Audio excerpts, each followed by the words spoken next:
When I first moved to the UK, I thought I was ready for everything. The accent, the food, the weather. But honestly, nothing could have prepared me for some of these cultural shocks that I encountered. So today I'll be sharing some of the biggest surprises, cultural shocks that I experienced moving from Eswatini to Northern Ireland.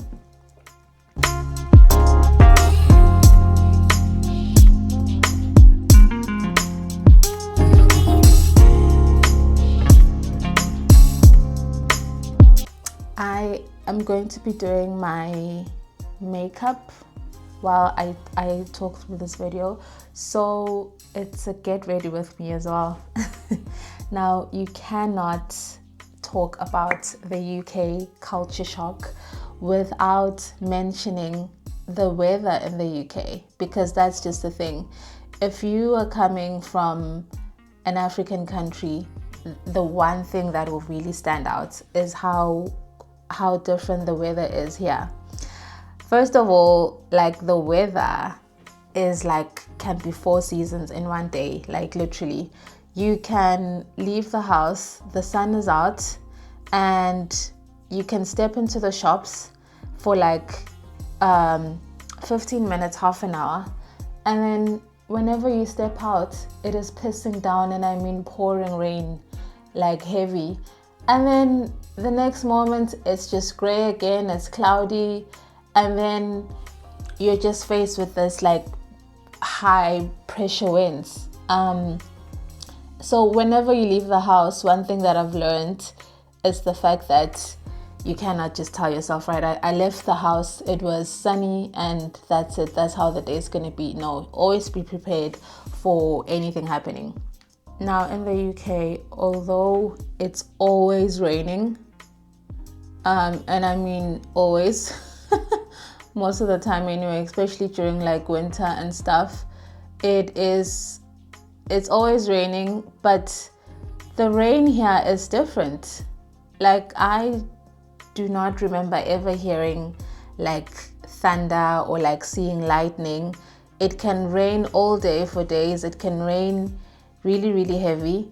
A few months ago in the UK and parts of Ireland, there was Storm Owen. I don't know if it was down south mainland, or was it just the island, or was it just Ireland or Northern Ireland? But I think it did affect most of the UK. But that was a huge storm. It caused a lot of damage, but still there was no lightning, thunder and all of that there. It was very windy, but there was no lightning or thunder. Now, if you know a storm in Africa, at least the south anyway, whenever it's raining, the thunder and the lightning is insane. It's actually really scary. But here I have not ever seen lightning or thunder. And whenever it's lightning or it's thundering or it's heavy, it's a heavy storm in my country, the lights go out and everything. But here, electricity has never been cut. There's never been a power cut since I've been here, which is really, really good, but just still very strange, because we're so used to load shedding, power cuts and all of that there. A lot of the times whenever you see movies or videos of countries overseas, the UK, America and all of that, you just see a lot of winter time is just full of snow, and you think, right, all the time when it's winter it's going to be snowing, and it's just the norm. But actually, snow is not as common as you'd think. I mean, anyway, I've only been here 3 years, but the amount of snow you imagine would be here is not what actually you come across. It snows, sure, but it's very, very it's nothing heavy, there's always the frost and all of that, but since I've been here, we haven't actually really had heavy snow. I know parts of London have had, and you think if ever you go to the further up north you go, it'll get more cold like Scotland and Northern Ireland is more up than obviously England. But the snow is not as common as you think. That's another thing. And even the times when there has been a bit of snow, it's almost like the whole country just shuts down. Like it's almost like they're not actually really prepared for it, because it's not a norm like, you know, like some other countries like Canada or Russia or countries like that. Likewise, I think I mentioned in the winter, the sun rises very late and it sets early, and you just find yourself always in darkness. But in summer, it's the opposite. The sun sets so late at like 10 p.m. It was a big adjustment, I know, especially for my son, when I was telling him at like 9, half 9, look, it's time for you to go to bed. And he'd be like, no, but the sun's still out, because, you know, in our countries, he's not used to going to bed while it's still bright outside. So it's very nice to have all the longer summer days, but it is a shock to the system if this is not something that you've obviously grown up, around. Lastly, it's just really cold. It's extremely cold. It's just really cold. I think we obviously have periods where it's quite cold in my country, but like it's nothing prepares you for how cold it actually really is. And then the period of the cold is just so long that it's actually like borderline depressing. You know, some people call this like the sun-forsaken country, and that's true. Like it's always gray all the time. So coming from a country that's like always bright, sunny, hot, you know, or you're always wearing your vest and stuff, it is a shock to the system. It's definitely a shock. Did I mention the wind? This is one windy country. I know I mentioned it rains, but just get yourself a good umbrella. Just get yourself a good coat that has a nice little hood that will cover you, because forget the umbrella. The umbrellas won't work. It's just far too windy. Just go and search up windy days in the UK or something. But like the weather, the wind is something else. Have you ever heard of black ice? I didn't as well before I moved here. So the black ice is just like, it's so dangerous. Like especially when you're walking, you need really good shoes in the UK, because you don't expect to be walking on like the path of the sidewalk and then the next thing you're slipping, because it is I don't know how to explain it. Like it's an icy, slippery patch, but then you can't actually see it. That's why it's called black ice, until you step on it and you start slip and sliding. That happened to me the first week, and I was like, what on earth? I was always walking around the sidewalks like, oh shit, I'm gonna fall. Another thing that surprised me about the UK is how much the locals here actually love their pets. Their pets are actually treated as children. I remember my partner, whenever I first met him, like soon after, like just getting to know him, I was like, oh, do you have any kids? And then he was like, I think he had asked me actually, and I said, yeah, I have a child. And at the time my child wasn't here, and I was telling him about, and so naturally the next question for me will be, well, do you have kids? And he's like, no, I don't have kids, but I have dogs.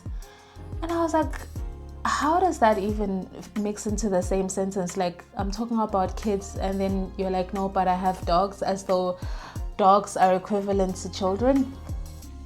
Well, I obviously soon learned that to many people, dogs are equivalent to children. They actually treat dogs here like a member of the family. They are treated like actual humans. Some are even probably live better lives than most humans in like developing countries, but they're treated as kids. You know, they live in the house, which is something that doesn't happen in Africa. Dogs live outside, but here dogs live in the house. It's a common thing. They sleep in the beds. They sit on the couch. They do whatever they want. They're allowed to have free reign of the house. they are dogs. I mean, they are members of the family.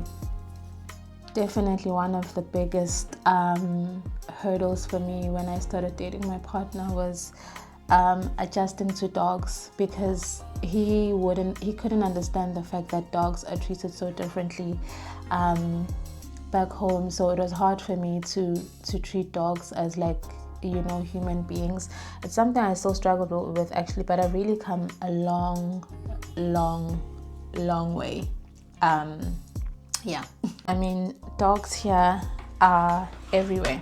You find them at the pub, you find them at the shops, you find them everywhere. Like, honestly, they're just treated like members of the family, like I said, which is really strange. It's so abnormal. I'm used to it now, but it was really a shock to the system. Like, okay, what on earth is actually going on here? Like, am I being pranked? But that's just how it is here. Like, my partner's sister, the one that I was with in the Scotland vlog, she actually even had a birthday party for her dog, and made it a whole thing, invited my partner's dogs as well, and they had like a dog party. And it's just stuff like that where I'm like, is this for real? Like, is this actually a thing? But that's how much they love their pets. Yeah, they treat it as a member of the family, and it's just definitely a shock, because that is not how dogs are treated back home at all.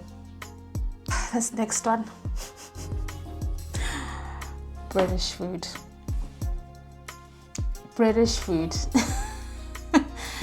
Have you actually seen the food they eat? The most popular one being the Sunday roast, where they have like whatever roast it is, gammon, pork, beef, lamb, whatever, and then they have their veggies, but then they smother everything, and I mean smother everything in gravy. Just look it up. I'll try and insert a picture, I don't know, but like, I was like, why on earth would you eat anything like that? And they love their Sunday roast. And like, it's just so normal for them to eat food like that. But it was just such a shock to the system. But spoiler alert, I do love it now. I don't know, like the food, I just found very bland. So I just found it really bland. Like, even when I was cooking and I'd buy spices from like the shop, I'd find myself having to actually put like a lot of the spice, to the point where it even sometimes like would get like, all cakey and mushy with spice, but I still wouldn't like feel the effect of it. Sometimes I even feel like it's better just using salt and pepper, because their spices would not make as much difference as like the spices back home.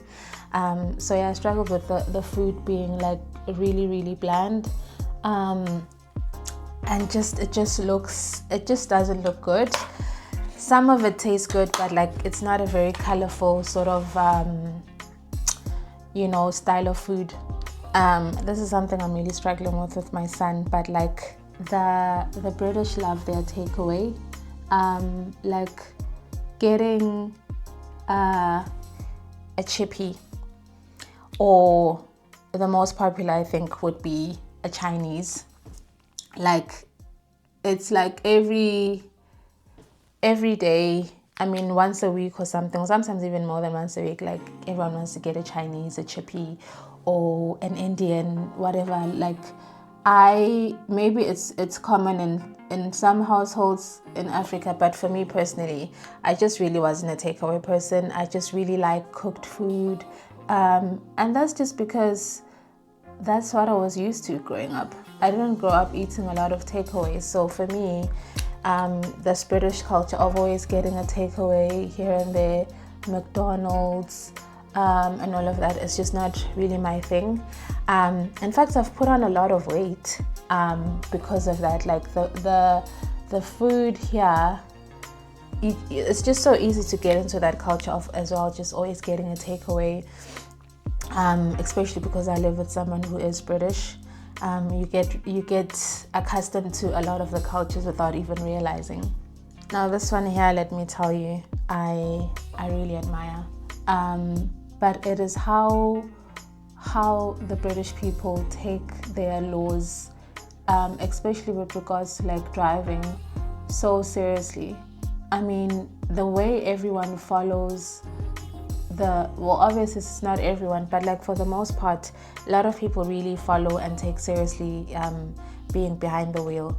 You don't find like a lot of the reckless driving, people just speeding. They really pay attention to, like, if a road says 30 miles an hour, 90% of those people will be doing 30 miles an hour, you know.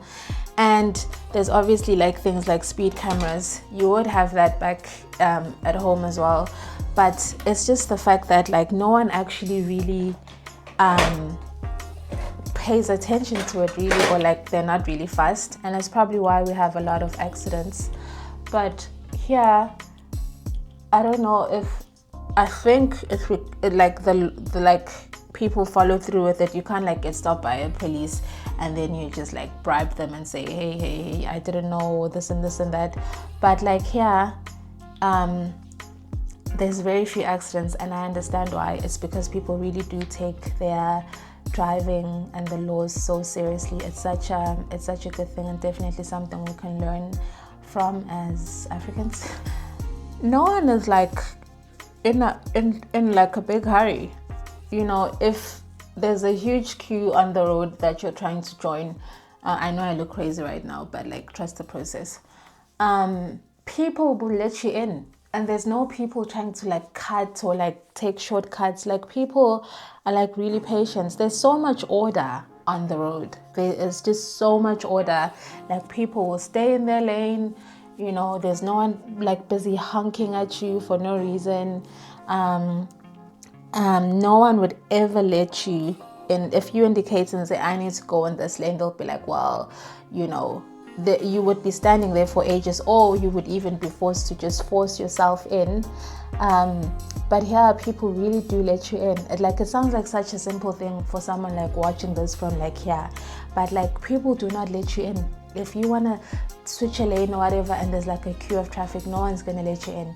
But here, they do let you in, and I really appreciate that. It's like the British are kind, but the kindness even spills over into like their driving.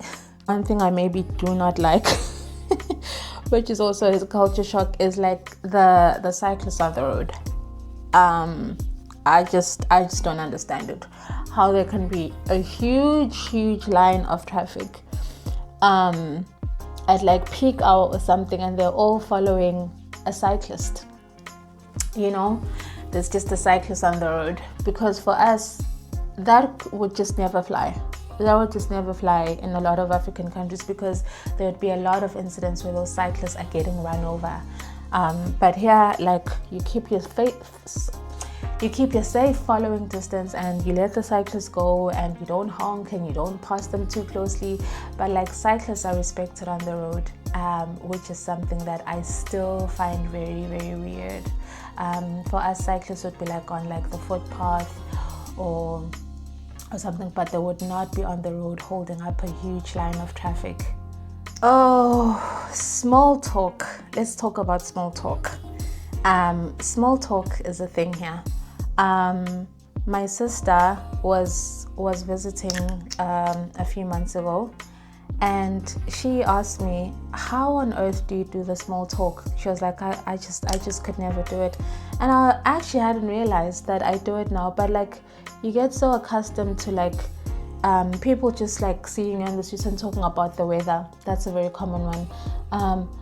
Oh, it's very chilly today, or oh, the weather's just horrible. Oh, like, oh, it's beautiful outside. It's not always bad, or like they just talk about the weather. And you know, normally you would just be like, oh, okay, yes, you know, but like, that's a way that people like here would engage with you, like in just small talk. And then or you're just walking, and like, you see someone with their dog and you like smile like, oh, what's their name? You know, oh, I've also got a dog, and you've just made small talk like that. But like, I think that's the way of being polite, whereas we'd be like, right, why are you talking to me about nonsense or whatever? But small talk is a thing here. So I've learned to also just not be rude and like actually try and say something, like whatever it is. It's just a few seconds of your time, you know, and that's it. You've been nice to someone. So yeah, just the amount of small talk that happens can be a shock to your system at first, but like I think with time you actually get used to it.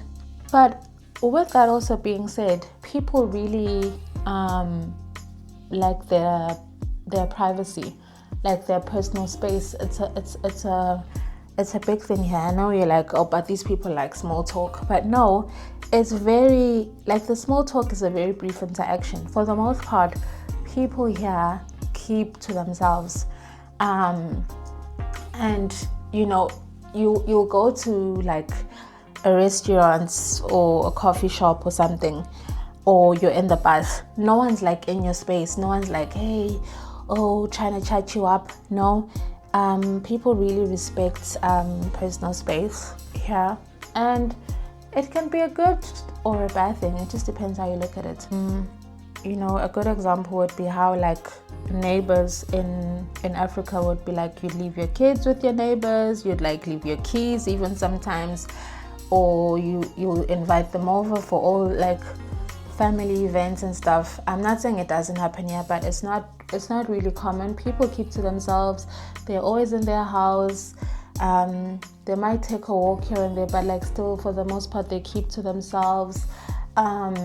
You might see some people like peeking out of their windows because they are nosy here. But I find myself that I'm nosy sometimes as well. I find myself also looking out the window, so maybe it's just part of, you know, I don't know. But like people keep to themselves. They stay in their house most of the time, and even when they're out, no one's really bothering you. They're polite to you, sure, but for the most part they keep to themselves, which in Africa, like obviously, like I said, a lot of people are like not like that. Like people are just more interactive and all of that, but it's quite different here. The work culture here is insane, like insane. People in the UK work so much. My mom was here, and even again my sister, and they were like, dude, when do you rest? For me, that was also like a huge adjustment as well. Like people in the UK work. Obviously there's those that wouldn't work and they want to claim benefits and all of that, which they're entitled to, so I won't even get into that.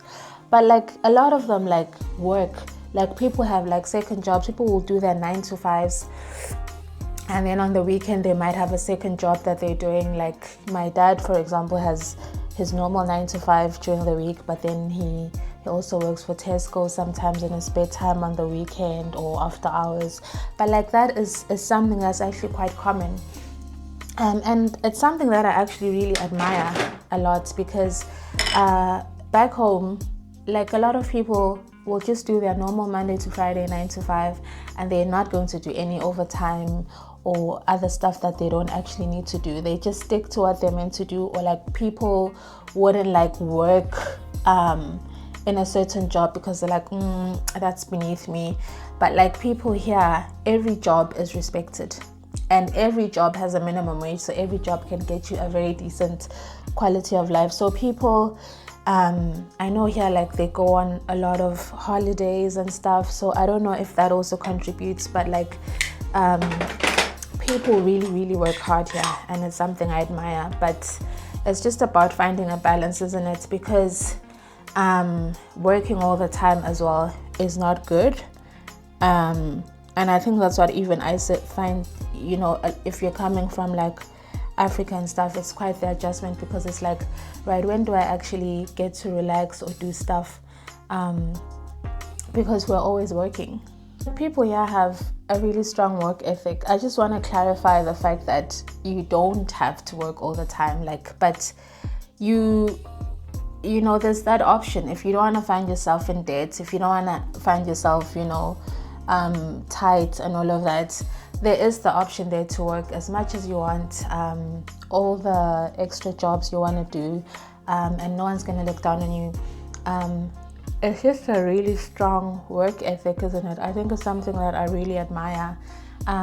So yeah, you pick the life that you want to have. Yeah, if you want to just like live a simple life and rely on your credit cards and all of that, you can. But if you really want to work towards something, you have something you're working towards, you work for it. And I think that's something we could all learn as Africans. Oh my goodness. The whole saying hello thing here.